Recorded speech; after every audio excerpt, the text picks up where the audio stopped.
इस वक्त मेरे पास एक इंतहाई उर्दू की अजीम शख्सियत जो नांदेड़ के वतनदार है और दोहा में इस वक्त अपने कारोबार के सिलसिले में मुक़ीम है, अजीम अब्बास साहब, उनसे उर्दू के ताल्लुक़ से कुछ बातें करते हैं।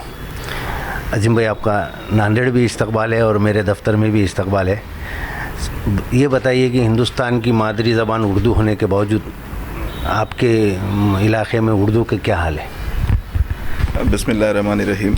सबसे पहले मैं मोहम्मद सादिक साहब को यकीन के 12वीं एनिवर्सरी पर बहुत बहुत मुबारकबाद पेश करता हूँ और दुआ करता हूँ कि इसी तरह आपका ये अखबार और कामयाब हो।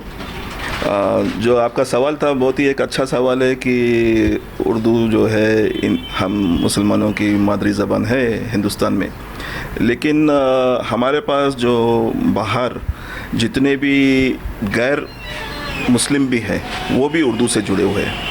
ये एक कामयाबी है हमारे लिए, क्योंकि जो है हम जब पहली मर्तबा मेरे ख्याल से 38 साल पहले जब मैं बाहर गया था तो छोटा सा शहर था, वहाँ पर कुछ करने को इतना था नहीं। और सच मानो तो मैं बम्बई में मेरी परवरिश हुई है तो उर्दू से मैं काफ़ी दूर रहा हूँ, लेकिन वहाँ जाकर ये पता चला कि इस ज़बान में जो है कितनी शीरीन है और इससे जो है जुड़ने का बहुत अच्छा मुझे मौका मिला वहाँ पर। और हमने शुरुआत तो बहुत ही निचले दर्जे पे की थी और फिर हम उर्दू के लिए काम करते गए और अब एक ऐसा वक्त है कि मैं ये कह सकता हूँ कि कतर जो है उर्दू का एक इंटरनेशनल मरकज़ है। हमारे पास बहुत सारे लोग हैं जो इंडिया के तकरीबन हर हिस्से से आते हैं और वो जो है बहुत ही अपनी मादरी ज़बान से मोहब्बत करते हैं। और इसमें ये भी मैं कहना चाहूँगा कि जो चेन्नई के रहने वाले हैं या केरला के रहने वाले हैं वो भी जो है उर्दू से अभी जुड़ गए हैं। तो ये बहुत एक ज़्यादा एक कामयाबी है हमारे लिए और इसमें जो है हुकूमत कतर का भी जो बहुत बड़ा हाथ है, जो हमारे लिए हर किस्म की आसानियाँ पैदा करके दे देते हैं। और अब तो हमने जो है सो ये अच्छा बेड़ा उठाया, क्योंकि मेरे जो है सो 2 स्कूल है कतर में, एक DPS स्कूल है जो इंडिया का स्कूल है और एक DPS मोनाक इंटरनेशनल स्कूल है। तो हमने ये किया है कि वो दोनों स्कूल में भी जो है उर्दू का जो है ना एक प्रॉपर सिलेबस रखा हुआ है, although it is an optional subject, लेकिन उसमें भी हमने जो और काफ़ी सारे जो सो उसमें स्पीचेस के कंपटीशन होते हैं, ऐसे राइटिंग होती है, तो इसमें बच्चों को भी काफ़ी ज़्यादा जो है ना अभी उनको हम इंकरेज कर रहे हैं कि वो उर्दू से जुड़े। और सबसे बड़ी बात ये है कि मैं ये समझता हूँ कि जो गैर मुस्लिम हजरात हैं तो मुशायरों के प्लेटफॉर्म से जो है सो वो हमसे बहुत ज़्यादा जुड़ गए हैं। गज़लियात की वजह से मेरे बहुत ही करीबी दोस्त हैं पंकज उदास साहब, उनको मैं अक्सर दोहा आने की दावत देता हूँ। तो अब वो जो कौम है उनके साथ में जो गुफ्तगू होती है तो वो भी अभी उर्दू समझने लगे हैं। हमने जो है सो उनके लिए इतने सारा जो है अच्छा प्लेटफॉर्म दिया हुआ है और वो पार्टिसिपेट करने लगे हैं। मेरे बहुत ही करीबी दोस्त है कुमार विश्वास साहब, तो उनको मैं अभी पिछले दिनों दोहा लेकर आया था, तो वो भी जो है देखकर जो वो समझ रहे थे कि नहीं यहाँ पर जो है गैर मुस्लिम ज़्यादा होंगे तो हिंदी का चलता होगा, लेकिन जब वो गैर मुस्लिम भी जो है सो उनसे उर्दू में गुफ्तगू करने लगे तो वो भी थोड़ा सा जो है सो समझ में आया कि नहीं यहाँ पर जो है। और उन्होंने कहा कि जो है मैं भी अभी यही कोशिश कर रहा हूँ कि अभी हिंदी के प्लेटफॉर्म पे, आजकल तो उर्दू के प्लेटफॉर्म पे ज़्यादा दिखते हैं बनस्बत हिंदी के मंच से। तो ज़रूर मैं ये समझता हूँ कि किसी ज़माने में ये कहा जाता था कि Urdu is a dying language, लेकिन अब ऐसा नहीं है। काफ़ी अच्छे लोग इससे जुड़, जैसा रेख्ता ऑर्गेनाइजेशन है, अभी रेख्ता के साथ में हज़ारों लाखों लोग जुड़े हुए हैं, तो वो एक बहुत बड़ा प्लेटफॉर्म है जो लोगों को उर्दू के तरफ खींच लाता है। एक बड़ा मिसकॉन्सेप्ट है लोगों में कि उर्दू सिर्फ मुसलमानों की ज़बान है, ऐसे नहीं है। कायस्थ भी उर्दू बोलते हैं, पंजाबियों की लिपि भी, सिंधियों की लिपि भी उर्दू में है, तो ये ऐसा नहीं है। तो लैंग्वेज को मज़हब से जोड़कर नहीं देखना चाहिए। मैं ये समझता हूँ कि उर्दू का मुस्तकबिल बहुत अच्छा है, थोड़ी सी और मेहनत की ज़रूरत है। बहुत अच्छे लोग अभी इससे जुड़ गए हैं और काम बहुत अच्छा हो रहा है, एक इंटरनेशनल लेवल पे काम हो रहा है। तो यकीनन Urdu is no more a dying language, ये इसका जो है सो पनपना अभी इंशाल्लाह जो है सो बहुत ही ज़रूरी है। आमतौर पे उर्दू को पेशावर कमर्शियल तौर पे सोचा जाता है, स्कूल्स खोल देते हैं, उनके बच्चे अंग्रेज़ी मीडियम में पढ़ते हैं, यानी अपने मफाद के लिए उर्दू को आमतौर पे हिंदुस्तान में तो ऐसा होता है, तो ऐसे ही भी वहाँ हालत है कुछ? नहीं, वहाँ पर ऐसा कुछ भी नहीं है। वहाँ पर मैं आपको दावत दूंगा कि जब भी ये इंशाल्लाह सब अच्छा हो जाए तो आप आइए और देखिए कि हम लोग क्या करते हैं। मेरे स्कूल में जो है मेरे पास है सबसे बेस्ट ऑडिटोरियम है, 1000 आदमी का ऑडिटोरियम है। जब भी मैं कोई फंक्शन करता हूँ वो 1000 सीट कम पड़ जाते हैं, फिर मजबूरन लोगों को जो है ना साइड में जो सो स्टेडियम पे भी बिठाना पड़ता है, ज़्यादा कुर्सी और चेयर लगा के बिठाना पड़ता है। तो लोग हमारे से जो है बिना किसी जो है ना अपने फ़ायदे के जुड़े हुए, हर कोई आदमी अपने आप को जो सो एक उर्दू का खिदमत गुजार समझता है और वो मेहनत करता है। बस मकसद सिर्फ एक ही है कि जो है हमको जो है ना ये लैंग्वेज को और फैलाना है, लोगों तक पहुंचाना है। ये कोई ऐसी लैंग्वेज नहीं है कि जो आज से है, ये सदियों की लैंग्वेज है। और ये कोई ऐसी लैंग्वेज नहीं है कि जो है ना हर आम आदमी जो सो जैसा हिंदी बोलता है तो थोड़ा सा उर्दू में उसके जो सो अल्फाजों में फ़र्क होते हैं और तो कुछ नहीं होता है। तो हिंदुस्तान पूरा जुड़ा हुआ है, बल्कि बर्र सगीर पूरा इससे जुड़ा हुआ है। तो मेरे ख्याल से जो है वहाँ पर हमारे पास कोई एक स्पेशल एजेंडा पे हम इसके लिए काम नहीं करते, बस सिर्फ उर्दू की तरक्की के लिए हम पूरे मिल के काम करते हैं। आपको लगता है कि हिंदुस्तान से बेहतर काम आपके इलाके में हो रहा है उर्दू के फ़रोग़ के लिए? अगर आप कमर्शियल एस्पेक्ट से सोचोगे तो हाँ, ज़रूर। मुझे नहीं याद आता कि इस दुनिया में कोई उर्दू दान ऐसा रह गया हो जो उर्दू का माहिर हो, वो हमारे पास नहीं आया हो। हम सिर्फ मुशायरों के ताल्लुक़ से लोगों को नहीं जुड़ाते, हमारे पास जो है सेमिनार्स बहुत अच्छे होते हैं, किताबों पे तबसरा जो है बहुत अच्छा होता है। तो मुझे ऐसा लगता है कि आज की दौर में खलीज में कम से कम, जैसे सऊदी अरेबिया है, यूएई है, कतर है, तो मस्कत है और बहरीन भी है, ये सब जगहों पे जो है ना उर्दू की बहुत अच्छी जो सो खिदमत होती है। और एजेंडा सिर्फ यही है, जैसा मैंने पहले भी कहा था, कि जो है उर्दू की जो सो और प्रमोशन करना है। आपके इलाके में उर्दू अखबारात के क्या हाल है? हमारे पास तो वैसे वहाँ पर उर्दू का जो है सियासत का एक ऑफिस है जो वहाँ पर खुद छापता है। बाकी तो पूरी दुनिया से जो है अखबार तो उर्दू के आते ही है। अब तो ये सिचुएशन ऐसा कि कुछ आ नहीं सकता, ऑनलाइन लोग ज़्यादा प्रेफर करते हैं, लेकिन सारी अखबार और सारी न्यूज़ हमारे पास पहुँचती है उर्दू की। न्यू जनरेशन के लिए तो मेरा यही कहना है कि भाई आप लोग को इस दुनिया में तरक्की करना है, वो बहुत ही ज़्यादा वेलकम है, आपको करना भी चाहिए।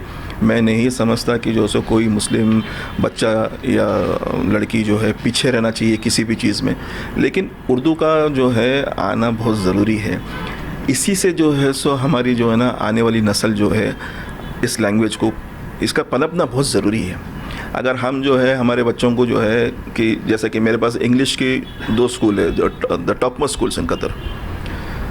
एक स्कूल में 6000 बच्चे हैं, दूसरी स्कूल में अभी जो है सो नई 2 साल पहले ही खुली है, उसमें अभी 4000 बच्चे हैं। हमारा मकसद ये है कि इंग्लिश तो बहुत आना ज़रूरी है, क्योंकि इस दुनिया में अगर आप रहना, बल्कि तो मैं आज तो ये भी कहूँगा कि जो सो फॉरेन लैंग्वेजेस भी बहुत सीखना ज़रूरी है। लेकिन जो है आगे चल के जो है ये बच्चों को जो है ना अपने घरों में, जैसा मैं हमेशा मेरे किसी भी रिश्तेदारों में बच्चा होता है या किसी भी जो है दोस्तों में बच्चा होता है, तो मैं उनको हमेशा यही हिदायत देता हूँ कि भाई आपके घर की मादरी ज़बान बच्चे को 3 साल तक सिखाइए ज़रूर। इंग्लिश तो सारी ज़िंदगी वो सीखेगा, लेकिन मादरी ज़बान आना बहुत ज़रूरी है, ठीक है। तो ये एक मैसेज है बच्चों के लिए कि आप ज़रूर उर्दू की तरफ जाइए, देखिए कि इस लैंग्वेज में कैसी मिठास है, देखिए कि जो है ना इसमें जो है कितना जो है सो आपको लुत्फ़ आएगा यानी इसमें गुफ्तगू करने का। आप आगे चल के दुनिया में भी जो है सो एक बहुत ही जो है ना यानी नफीस इंसान से पहचाने जाओगे कि जब आप उर्दू की ज़बान जो है बात करते हो और लोगों के से बोलते हो, इसमें कोई जो सो ऐसे कमतरी नहीं होना चाहिए कि आप उर्दू में बोलते हो। इंग्लिश में तो हर कोई बोलता है, आज उर्दू में बोलने वाला जो है ना वो जो है सो माहिर कहला जाता है। और हम तो जो है सो यानी उनमें से है जो अपना जो है वक्त गुजारे है उर्दू के पीछे, आइंदा भी गुजारेंगे। लेकिन हमने जो है ना हमारे बच्चों को ये सिखाया है कि जो है आपको उर्दू ज़रूर सीखना है और उर्दू को आगे तक लेके जाना ये बहुत ज़रूरी है। क्योंकि अगर मैं अपने बच्चों को वो नहीं तालीम दिया या वसीयत नहीं किया, ठीक है, तो मेरा दूसरों को कहना फजूल है। एक आखिरी सवाल, आप दोहा से जब हिंदुस्तान की पर नज़र डालते हैं तो जो हालत यहाँ पर है उसमें आपको मुस्तकबिल कैसा लग रहा है उर्दू का? उर्दू का मुस्तकबिल संभालना हमारे हाथ में है। मैं इनमें से नहीं हूँ, उनमें से नहीं हूँ जो दूसरों के कंधे पे रख के बंदूक चलाता हूँ। मैं अपनी ज़ात से क्या कर सकता हूँ, ये मुझे जो है ना सबसे बड़ी फ़िक्र ये रहती है कि लोग ये समझते हैं कि जो है हम यानी हिंदुस्तान में जो है उर्दू का मुस्तकबिल क्या है ये सोच के परेशान होते हैं और लोगों को जो है सो ब्लेम करते हैं, लेकिन हम अपने आप को आईने में रख के नहीं देखते हैं कि हम क्या कर रहे हैं। कोई हमसे ये ज़बान नहीं खींच सकता, जैसा एक हाफिज़ कुरान है, ठीक है ना। तो हाफिज़ कुरान से कुरान कौन छीन सकता है? नहीं छीनता। तो बात यही है कि हम किस किस्म से हमारी जो है इस लैंग्वेज को पालना चाहते हैं और इसको जो है सो कैसे हम आगे बढ़ाना चाहते हैं और हम कितनी मेहनत करते हैं। हम मेरे से जो होता है, मेरी एक टीम है, मेरा एक बिल्कुल ही यानी बहुत बड़ा ऑर्गेनाइजेशन है जिसका नाम है कारवान उर्दू कतर। हम बुक्स भी छपवाते हैं, हम लोगों को जो है सो करीब भी लाते हैं, अपने मुशायरे सेमिनार्स हर किस्म का करते हैं। और जो है मैं ये समझता हूँ कि इंसान को जो है एक बहुत ही हम्बल तरीके से ज़ोर ज़बरदस्ती से तो इस्लाम भी नहीं अपना सकते, तो ये लैंग्वेज को कैसे अपनाएंगे। तो एक इंसान जो है बहुत ही हम्बल तरीके से जो है ना लोगों तक अपनी बात पहुंचा सकता है, लोगों को अपने से जुड़ा सकता है। जुड़ाना बहुत ज़रूरी है। अगर हम आज ये सोचें कि जो है हिंदुस्तान में ऐसे हालात है और उर्दू का पनपना जो है सो नामुमकिन है, ये गलत बात है। हम अपने में जो है इतनी हिम्मत रखना चाहिए और इतनी जो है सो मोहब्बत रखना चाहिए इस ज़बान से कि हम इसको आगे तक लेके जाए। और आकर मैं यही कहना चाहूँगा कि मिट्टी है तो बिखर के रह जाएंगे हम लोग, खुशबू है तो हर दौर को महकाएंगे हम लोग। हम रूह सफ़र है, हमें किसी नामों से ना पहचानो, कल किसी और दौर में किसी और नाम से आ जाएंगे हम लोग।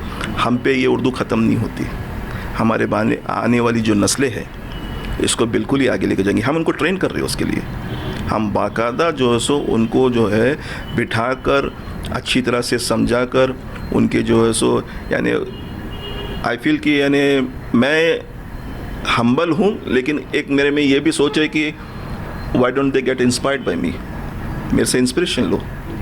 ये है, कोई आदमी बोलेगा कि ये एरोगेंस की बात है, नहीं ये एरोगेंस की बात नहीं, ये जो है सो ना तो मेरे मज़हब की बात है, ये मेरी ज़ुबान की बात है, ठीक है ना। तो मैं ये लोगों को कहता हूँ कि भाई आओ मेरे से इंस्पायर हो, आगे अपना काम लेके चलो, तो इंशाल्लाह ज़रूर जो है उर्दू का काम होगा। और फिर से एक बार आपको मुबारकबाद कि आपका ये जो इतना अच्छा जो अखबार है, इसको जो है हम यही दुआ करेंगे कि अल्लाह इसको और बढ़ाए और जो भी हमसे खिदमत बनेंगी, मैं तो ये भी कहूँगा कि जो है आज से जो है सो कतर की भी जो है सो उर्दू के ताल्लुक़ से जितनी भी न्यूज़ें हैं तो आपके साथ में ज़रूर मैं शेयर करूँगा और इंशाल्लाह जो है आपको दावत भी दूँगा कि जब भी इंशाल्लाह मौका हो तो आप आइए ज़रूर और देखिए कि उर्दू का कैसा काम हो रहा है हमारे पास।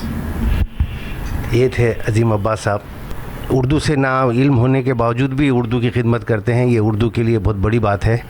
इनसे जो हमने सवालात पूछे इंशाल्लाह मुस्तकबिल में नौजवानों के लिए रहनुमा का काम करेंगे। लेटेस्ट न्यूज़ के लिए हमारे चैनल को सब्सक्राइब करें और नोटिफिकेशन सबसे पहले पाने के लिए बेल आइकन प्रेस करें।